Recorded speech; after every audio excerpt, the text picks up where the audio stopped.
Protest करते रहेंगे। जो इंजस्टिस है डेमोक्रेसी को बचाने के लिए हम कर रहे हैं। संसद के शीतकालीन सत्र के दूसरे दिन राजधानी दिल्ली का राजनीतिक माहौल अचानक गर्म हो गया जब विपक्षी दलों के वरिष्ठ नेताओं ने संसद परिसर में एकजुट होकर एसआईआर के खिलाफ जोरदार विरोध प्रदर्शन किया। यह प्रदर्शन न केवल सरकार पर दबाव बढ़ाने का प्रयास था बल्कि लोकतांत्रिक संस्थाओं की रक्षा के लिए विपक्ष की सामूहिक लड़ाई का संदेश भी था। सुबह होते ही कांग्रेस सांसद सोनिया गांधी, लोकसभा के नेता प्रतिपक्ष राहुल गांधी और कांग्रेस अध्यक्ष मल्लिकार्जुन खड़गे संसद परिसर पहुंचे। इनके साथ कई विपक्षी दलों के नेता भी शामिल हुए।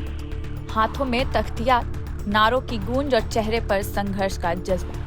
विपक्ष ने साफ संकेत दिया कि एसआईआर के मुद्दे पर वह पीछे हटने वाला नहीं है। विपक्ष का आरोप है कि एसआईआर लोकतांत्रिक प्रतिक्रियाओं और संसदीय परंपराओं को कमजोर करने की कोशिश है। उनके अनुसार यह कदम सरकार को बिना जवाबदेही के काम करने की अनुमति देता है और विपक्ष की आवाज को दबाने का एक तरीका है। संसद परिसर में खड़े विपक्षी नेताओं ने मीडिया से बात करते हुए कहा कि एसआईआर पारदर्शिता के खिलाफ है और असहमति के अधिकार पर हमला है।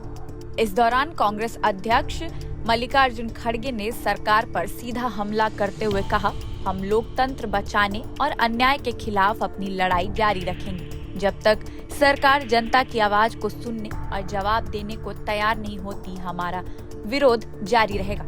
आइए उनकी बातों को सुनते हैं।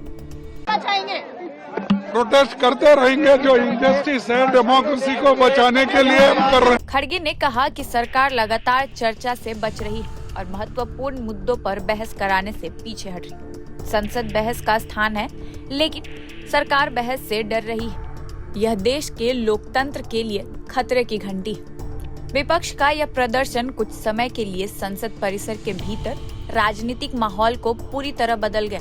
राहगीरों और कर्मचारियों की नजरें विपक्षी नेताओं के बीच इस असामान्य एकता पर टिकी रही।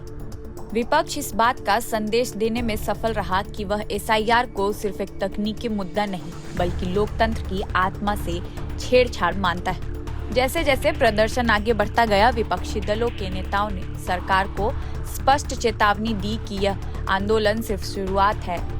अगर सरकार अपनी स्थिति पर पुनर्विचार नहीं करती तो यह विरोध संसद से सड़क तक और ज्यादा व्यापक रूप ले सकता। पर फिलहाल इस वीडियो में इतना ही। ऐसे ही और अपडेट्स के साथ आपके भी चाहते रहेंगे तो देखते रहिए प्रभात खबर डिजिटल। धन्यवाद, शुक्रिया। प्रभातखबर.com, विश्वास वही, रफ्तार नहीं।